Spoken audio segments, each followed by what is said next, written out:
Salut, c'est Marco de Top for Phone. Aujourd'hui, petite vidéo de déballage du Nokia HA501 Dual SIM. C'est écrit dessus, c'est le téléphone que je vous propose donc en déballage à l'instant. Alors comme d'habitude, c'est une vidéo de déballage qui bien évidemment précède la vidéo de test qui arrivera d'ici quelques jours. Mais on va déjà s'attarder sur la boîte en elle-même, le contenu de la boîte, donc à savoir le téléphone dans un premier aperçu, et puis les accessoires qui sont fournis avec. Donc ça, c'est bien évidemment le cas de la vidéo de déballage, de la vidéo de test d'ici quelques jours. Alors si on fait le petit tour du propriétaire, donc déjà de la boîte, grand classique, on est sur une boîte qui est typique Nokia. Alors, on est sur une boîte typique Nokia tout simplement parce qu'il y a ce fameux effet de tiroir coulissant, mais surtout aussi on est sur une boîte de type rectangulaire avec du beau bleu et les visuels de face Nokia, c'est du grand classique, c'est l'ADN de la marque. Alors sur la face avant de la boîte, on retrouve un visuel de face avant du mobile. Ici on retrouve d'ailleurs un visuel avec un cadre rouge, donc c'est le mobile en cadre rouge, il est également en jaune. On voit qu'il est également proposé en blanc, en noir, en bleu, en vert. Et notamment, lorsque vous avez un modèle rouge, eh bien on imagine que vous avez un kit piéton, des oreillettes qui sont rouges. Alors il s'agit bien du Nokia HA501 Dual SIM, aucune différence par rapport au Mono SIM, si ce n'est que l'un est donc doté de la capacité de gérer deux lignes téléphoniques en même temps, alors que l'autre non. Bon, voilà, c'est la seule différence qui finalement va entre le Dual SIM et le Non SIM. Le Mono SIM, on pourrait l'appeler comme ça, classique on va dire. Donc face avant, on vient de le voir, face droite, côté gauche pardon du mobile, absolument pas face droite d'ailleurs, côté gauche du mobile de la boîte, voilà, on a les différentes couleurs. Côté droit, eh bien, on a ce fameux Nokia HA501 Dual SIM qui est répété au cas où vous auriez oublié le modèle dont il s'agit. Numéro de série sur le dessous rien du tout si ce n'est la languette pour ouvrir le tiroir. Et puis à l'arrière, eh bien, tout simplement le descriptif, en tout cas des petites icônes qui vous indiquent ce que vous avez dans la boîte. Voilà. Alors, si on fait coulisser le tiroir, que retrouve-t-on à l'intérieur? Alors, on retrouve ni plus ni moins que le téléphone dans son petit sachet. Il s'agit d'une version rouge, mais c'est pas parce que le téléphone ici mis en avant est rouge que j'ai forcément la version rouge. J'aurais pu très bien avoir une autre couleur. Donc, version rouge.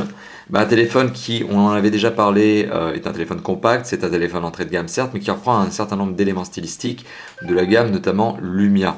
Donc, on est un peu entre deux univers. On est entre l'univers du HA, qui est un univers entrée de gamme déjà, mais qui commence à essayer de se positionner un peu plus dans le moyen de gamme, déjà qui essaye de monter un petit peu, donc avec ce fameux HA501 c'est le cas, et puis entre l'univers du Lumia, qui est quand même clairement l'univers Windows Phone, mais qui est quand même l'univers généralement du haut de gamme, avec du 925, même si effectivement il y a le 520 qui est un entrée de gamme. Bon.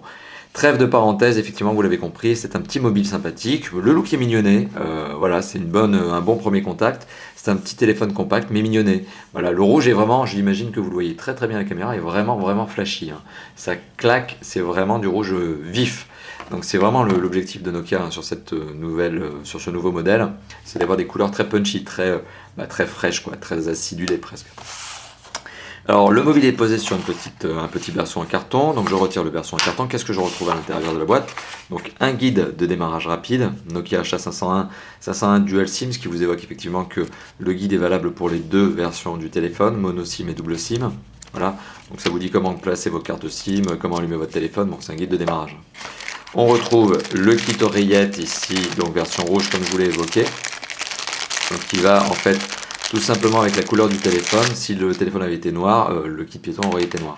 Donc ce sont des écouteurs qui sont des écouteurs plastiques durs, donc probablement difficiles à porter sur la durée.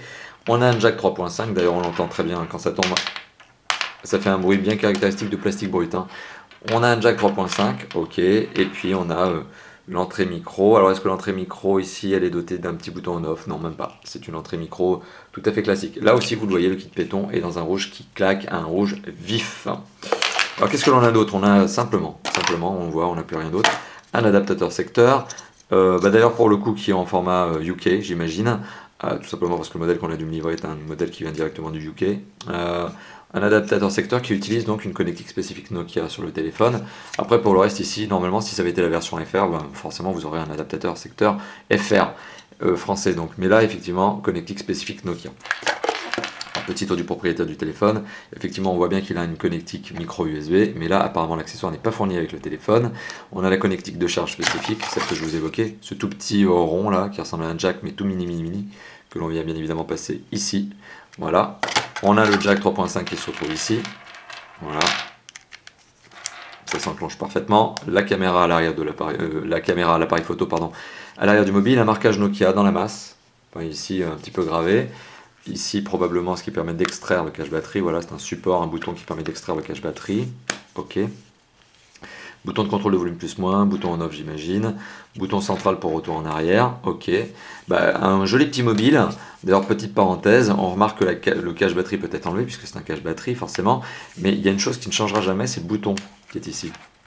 De mémoire, je crois que ce bouton est figé, on ne peut pas le changer. Donc bah, à vous de voir, si vous voulez un mobile rouge d'entrée de jeu et que vous pensez ne jamais changer de couleur, bah, c'est pas mal de le prendre comme ça, le bouton sera rouge.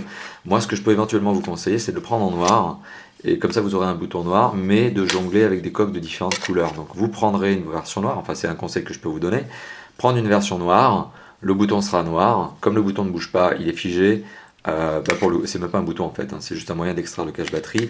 Forcément après vous allez jongler avec les différentes couleurs ici, et avoir un bouton qui sera toujours noir et un cache batterie qui sera d'une autre couleur. Par exemple, ce qui pourrait être assez dramatique, c'est si vous prenez une coque jaune, alors que vous avez un bouton rouge, ça gère un peu, alors qu'un bouton noir ça passe mieux. Voilà, donc c'est la petite note. Bon, à vous de voir comment vous voudrez faire, à vous de voir les couleurs que vous voulez choisir. Comme on le dit, les goûts et les couleurs ne se discutent pas. Voilà, donc c'était la vidéo de déballage, donc première vue du Nokia HA501 double SIM ici, mais bon, c'est la même chose pour le mono SIM. Voilà, merci d'avoir visionné cette vidéo. À bientôt, ciao ciao.